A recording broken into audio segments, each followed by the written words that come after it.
Hi, everyone. Welcome, and thanks for joining us for Stars of Franchising. Get ready for a roller coaster ride through the world of franchising as we bring you the best stories of inspiration and entrepreneurial grit and turning dreams into franchise realities. That's right, Vinny. From emerging to global brands, we'll chat with the genius minds behind the magic. All brought to you by the Tariq Farid Franchise Institute at Babson College. I'm Ab. And I'm Vini. Now, buckle up for some serious inspiration.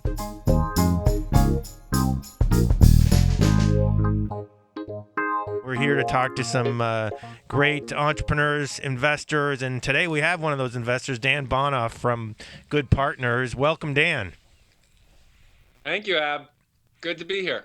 Great to have you. And Vinny and I, for our guests, love to talk about, our guests and their story, their pathway, maybe to what they're doing and what calls them what to do what they do. Can you share with a little bit with us your background and your pathway to becoming an investor in private equity and focusing on consumer brands? Sure. It's been a long time since it happened, but coming out of college, I took the route of becoming an investment banker, Mm-hmm. and was fortunate enough at the end of my second year to have worked on a principal transaction at the bank I was working at. They had a merchant banking group, and absolutely loved it, and was fortunate enough in my job search coming out of my 2-year program to land a job on the principal investing side, and have kind of really never looked back, except for one quick pit stop at business school.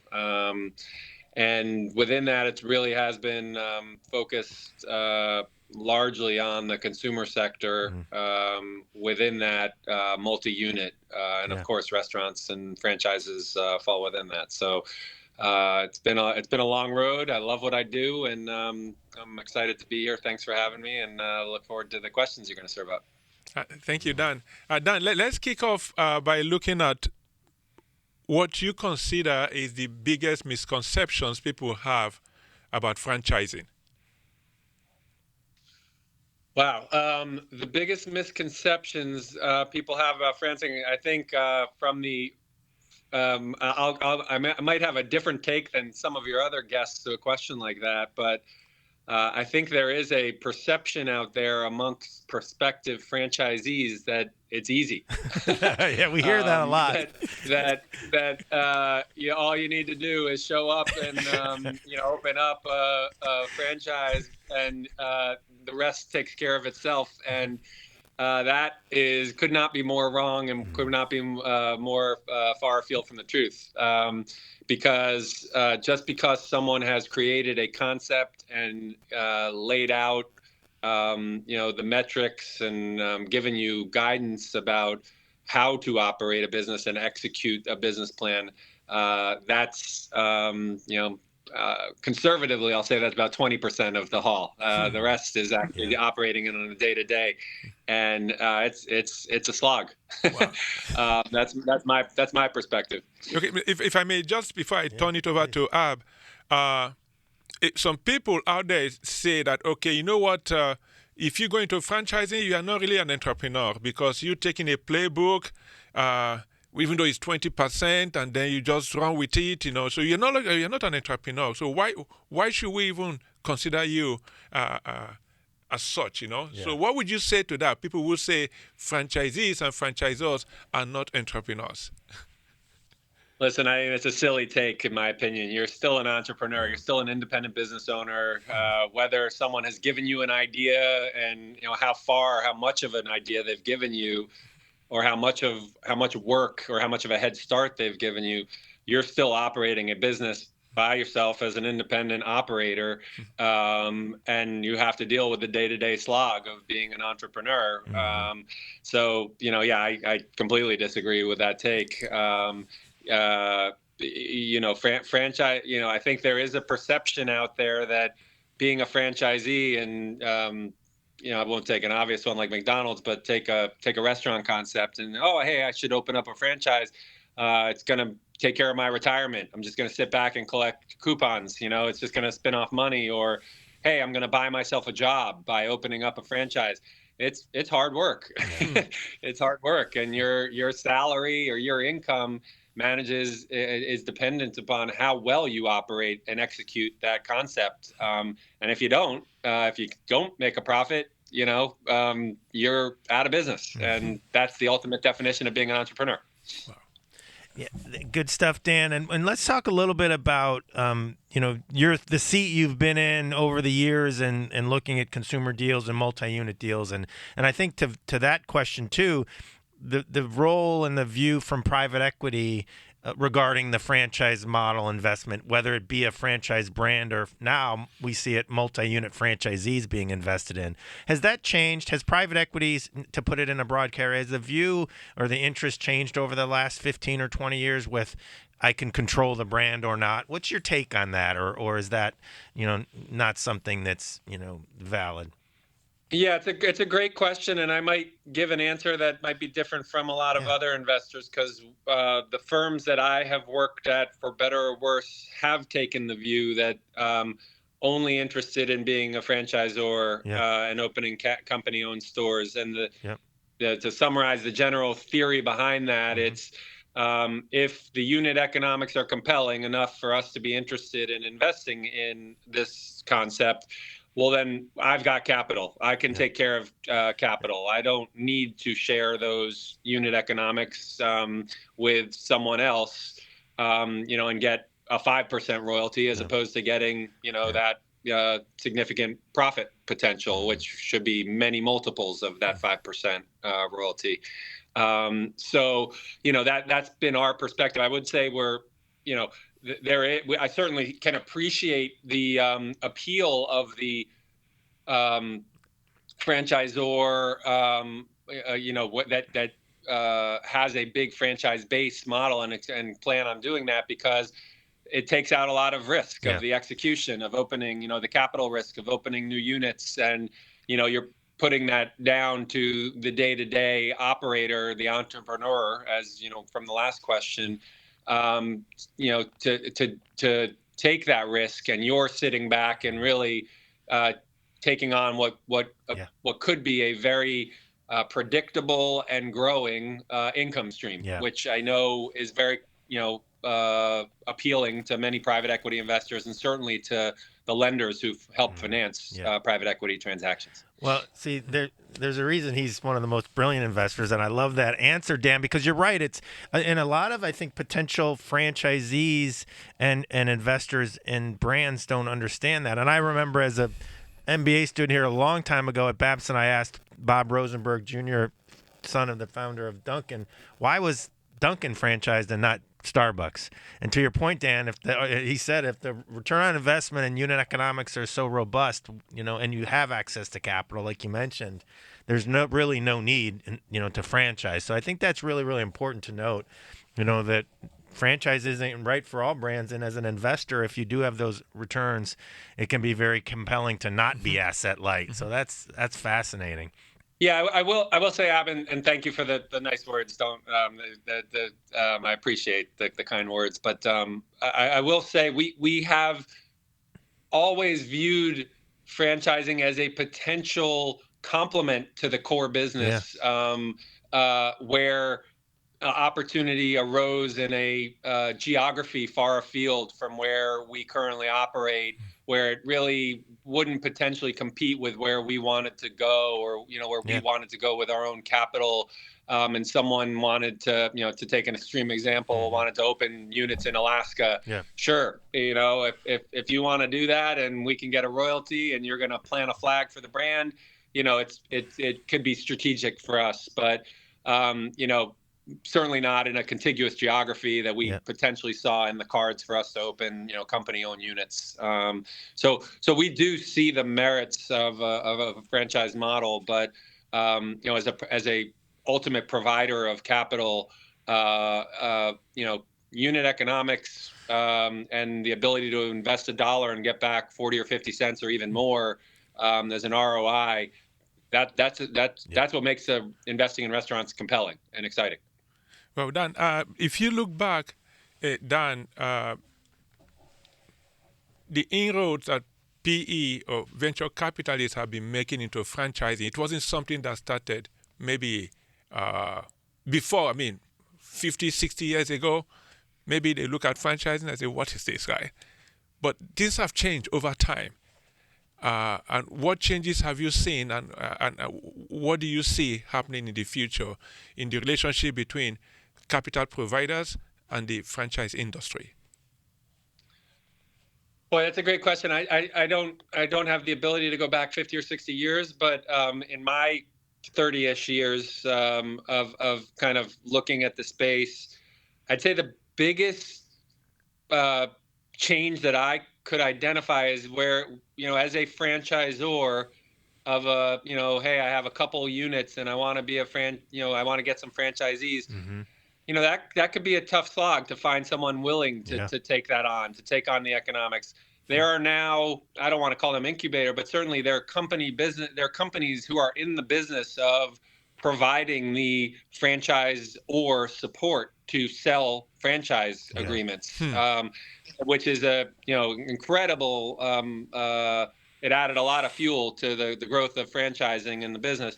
I'd also just say the proliferation of franchising has been a byproduct of the success. I think there are a lot of first generation Americans. It's what makes our country great. People came over who did buy themselves a job, bought themselves a franchise, did it well, worked hard, and bought a second one and bought a second, and have all of a sudden kind of it does work out the American dream of hey, I own a 50, 100, even more units. I'm sitting back, I'm retired, and hey, maybe I'll go to another concept. And there are tons of stories like this where really nice big businesses have been built up.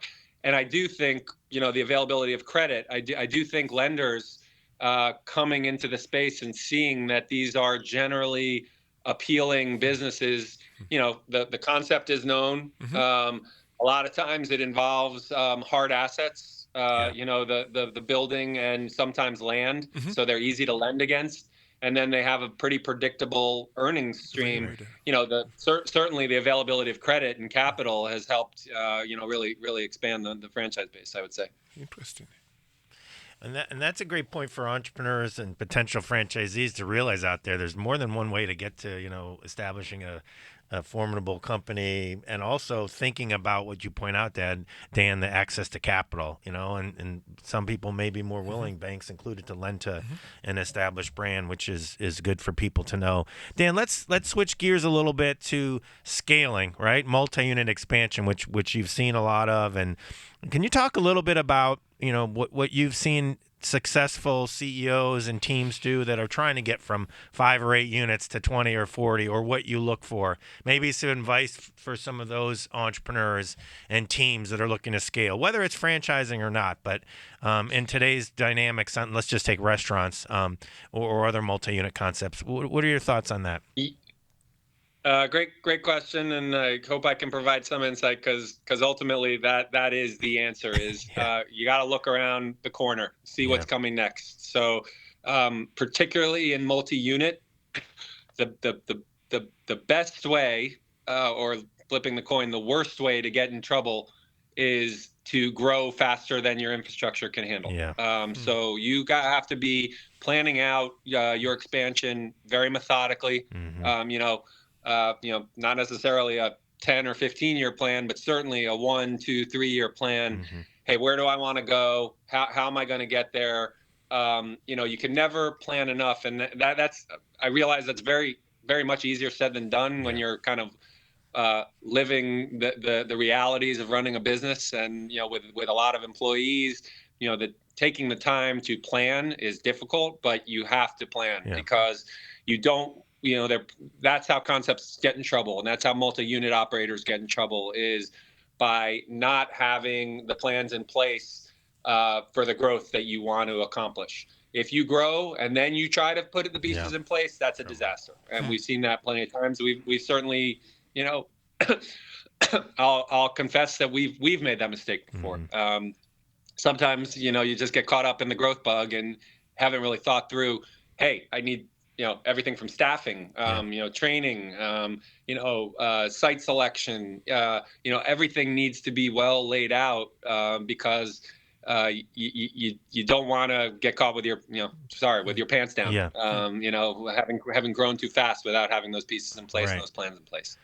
Well, let's, you mentioned something there, which was looking around the corner, and I don't know that any of us could have predicted what we saw with the pandemic and the challenges, especially on the restaurant. Can you talk a little bit about what you saw as an investor or board member or observer in terms of some innovation or, resilience that was shown, in some of the brands you've invested in? Yeah, It doesn't have listen, to I be think restaurant, but all of them. it's a great question, and we really had a great seat on seeing how people navigated what was an unprecedented, once in a 100-year pandemic that really wreaked havoc on the industry. Yeah.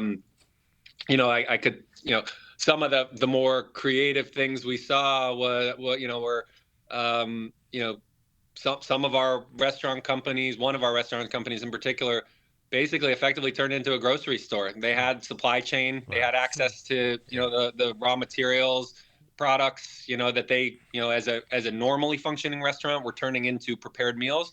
And they, basically offered grocery boxes because it was very hard to get access to grocery stores. Yeah. I think that's just a kind of more novel, really innovative. How do I bring in income to keep people employed, to ride this out any way possible?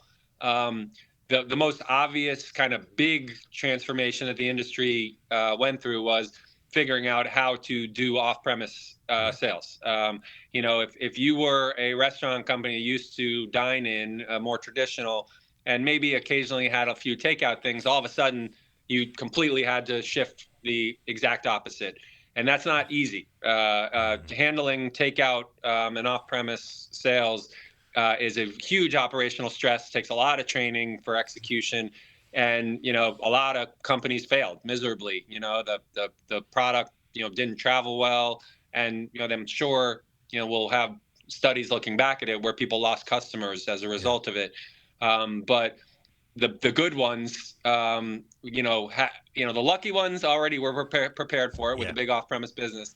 The good ones, the really talented operators, figured it out, took the lumps, but figured it out quickly, and are now, quite frankly, now that this is largely behind us, enjoying the benefit of, hey, they found a new revenue stream of takeout or catering that they didn't really have much of before. That's totally incremental to their normal business.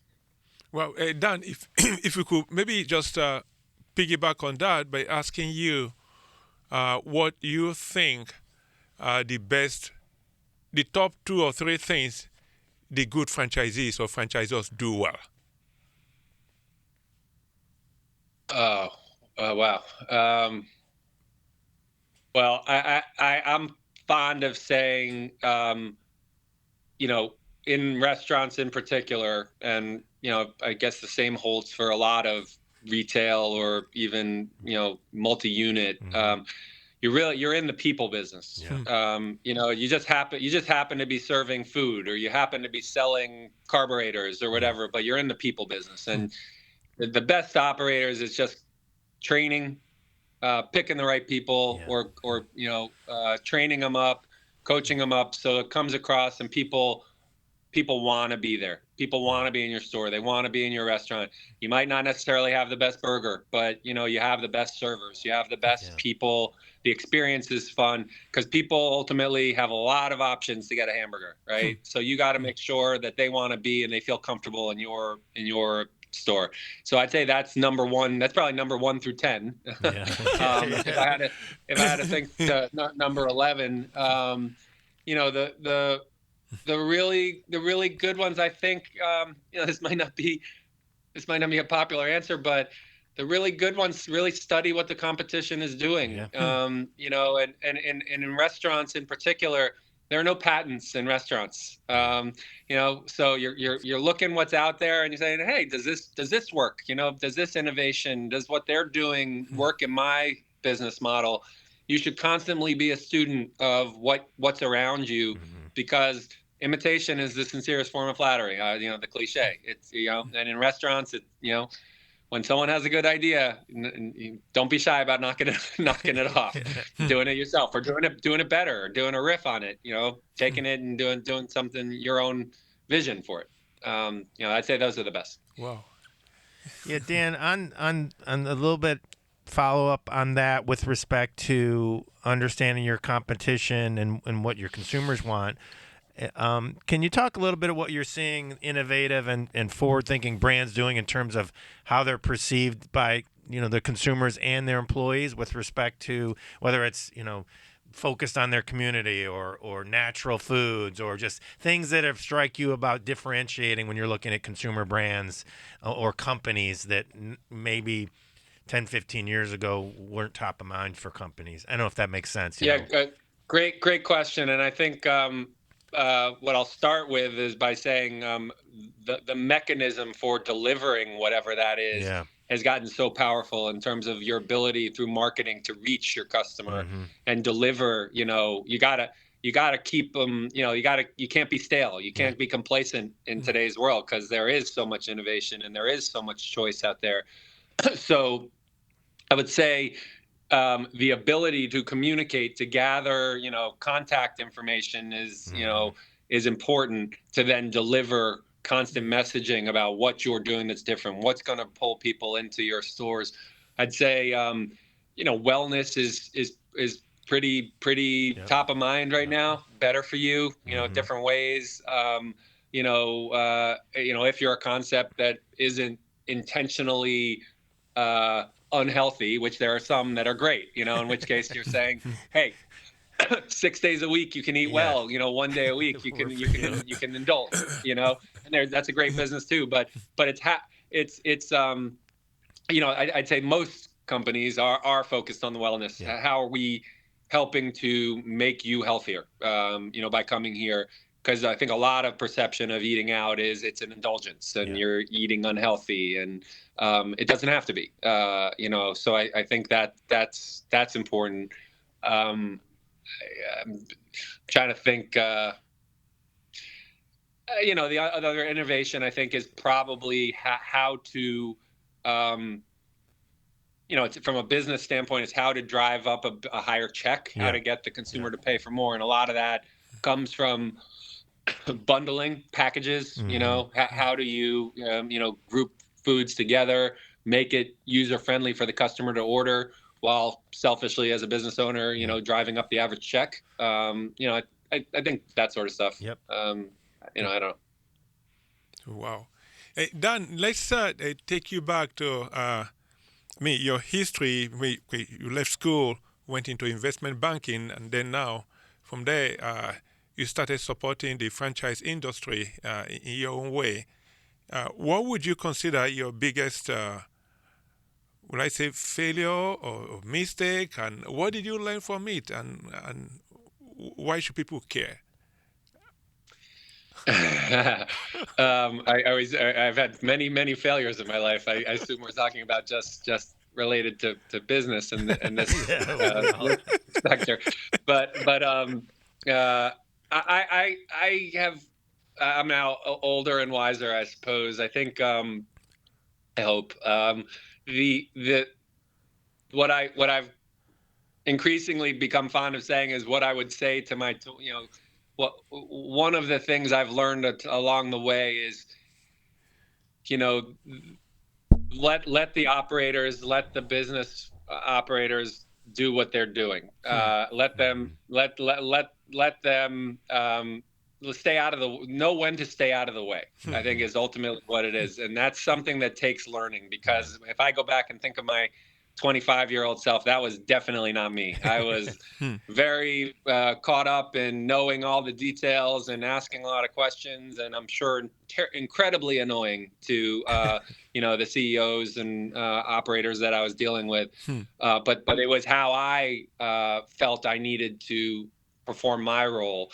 I've learned there's a very happy medium of being there as an investor and a resource to help, whenever needed, making sure they feel comfortable reaching out with any help they might need, while also, sometimes I do need to step in if Yeah. something's not going right or ask some questions, and but probably my biggest failure was early on getting too much into people's business, and uh, and probably distracting them from what they should have been doing, which is operating their business and hopefully making money. Well, let's take a little bit on that, Dan, and talk about partnerships, because I'm in your business, and you're around CEOs and entrepreneurs and brands and other board members, investors. Maybe talk a little bit, or maybe some advice for entrepreneurs heading into a relationship and partnership with an investor, whether it be private equity or growth capital, and or maybe their lender. What do the best ones do, and what advice would you have for navigating that partnership? And that includes deciding to partner with somebody, and making those choices. What advice would you have, Dan? Yeah, listen, I'll take that in pieces. First of all, the decision to partner, usually is either access to capital, or de-risking. Hey, you've done well. Maybe take some chips off the table, and maybe it's some combination of the two, right? Hey, I want to take this further, but I also want to de-risk a little bit. Yep. All of those things fit for being seeking a partner, but listen, it's ultimately it's akin to a shotgun wedding, Yeah. right? You ultimately are getting married to someone, someone who, depending on what type of transaction you do, whether it's a minority, the governance associated with that, you really have to feel good about this person, and comfortable that hey, this isn't just going to be my friend and my partner when things are going well, but things inevitably have bumps in the road. How are they going to behave in that scenario? Because you don't have to worry about when things are good. You have to worry about what could go wrong. Again, looking around the corner, but don't. My only advice: don't rush into anything. Just Great like you shouldn't rush into marriage. Make sure you really, really feel comfortable, because in many ways this is as important as your partner, right? Your partner in marriage or in a life. This is your partner, and this is like a child. This new baby. This is something you've grown. Yeah. You've invested a lot of your time, blood, sweat, and tears in.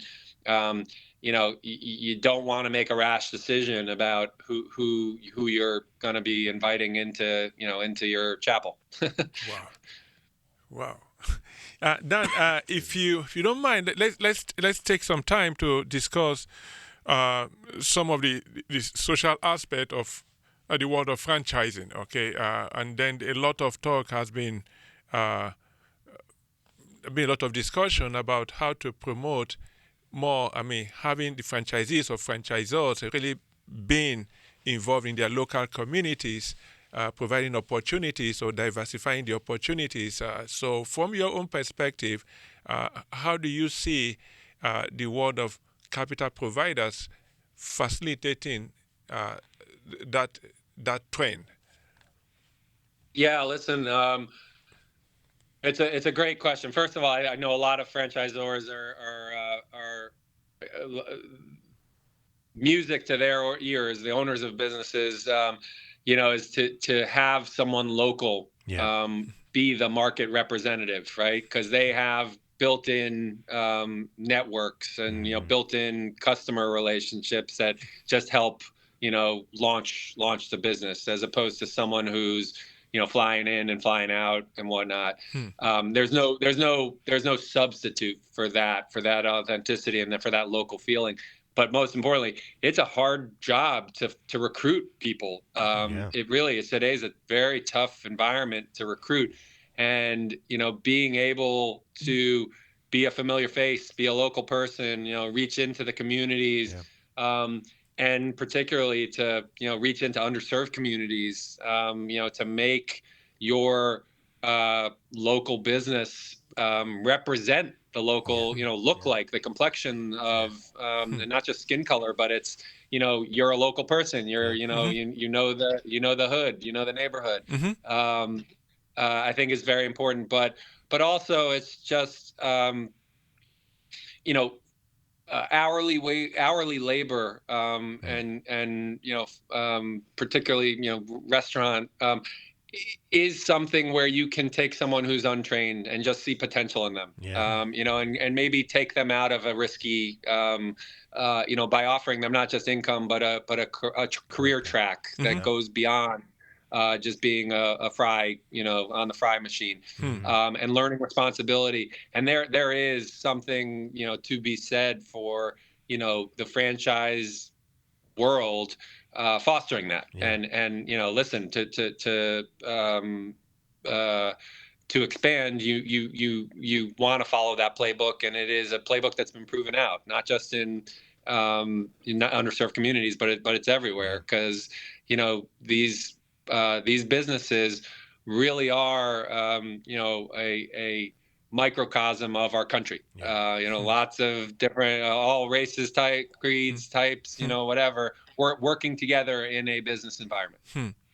Well, and I think that's, that gives a great view into, for some people to realize, and we've talked to owners, as you allude to, Dan, that have team members that started at the front desk and then own a Planet Fitness, or start at the, in the fry cook and our regional manager. And if you're a good CEO, right, you're building that team. So I'm going to end with, just in your seat, Dan, as an investor, focused on consumer multi-unit and the world we're in, any trends you and the firm at Goode Partners are looking at or excited about, whether it's, consumer oriented or technology that, you're excited about heading into the future in today's landscape?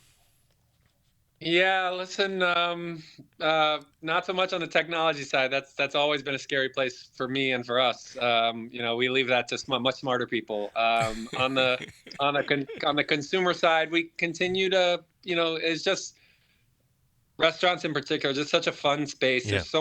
There's so much innovation. There's so much creativity in coming up with new businesses and new concepts. There's always something to look at there. So we're pretty active there. I think, it's something I said earlier, but the overarching theme of wellness, whether that's fitness or food, ingestible food, CPG, or restaurants, isn't going away. So wellness, and we're seeing a lot actually on the multi-unit wellness side. So spas and there's lots of exciting stuff going on there that I think is not just a fad, that we'll continue to see a proliferation of. So we're keeping our eyes on all that stuff. And selfishly, it's a bit self-serving, because we all try to stay well and be healthy ourselves, and we get to apply what we're reading or learning or our own daily practice into investing, which always makes it, hopefully makes us smarter in what we're doing. Definitely. Wow, awesome. Dan, if I may ask, this is one question I always ask most of our guests. What keeps you awake at night with regards to what you do in the franchise world? It's what keeps me awake at night about what's happening in the world right now, because it filters down into all of our investments as well. I think there's a lot to be nervous about. The consumer, we're in the consumer world. We rely on disposable income, and I think there's some challenges ahead. I personally thought we would have experienced more of them than we have so far. So I don't think we're out of the woods. So I think there's still some a little bit of pain to happen, which is tough to predict when or how hard, but it does feel like some is coming. So that's always going to keep me up at night when I'm thinking about whether to underwrite a new business plan and make an investment. How I'm going to have that filter through my projections and the investment case that I'm thinking about. But this too shall pass. Yeah. All right. Well, we appreciate your time, Dan, and from here at Babson College and the Tariq Farid Franchise Institute, it's a pleasure to have you, and we're grateful for the insights you provide our guests and our students, and we'd love to have you here in person at some point. Thanks very much, guys. I appreciate the invitation. Enjoyed the conversation, and I would love to take you up on that. Can't wait. Appreciate it. Thank you, Dan. Well, Thanks for joining us on this episode of Stars of Franchising. Stars of Franchising was produced at Babson College, engineered by Travis Gray. Karen Soa is our guest coordinator, and music by Ralph Taylor. If you like Stars of Franchising, be sure to review us wherever you get your podcasts and spread the word and share these stories any way you can.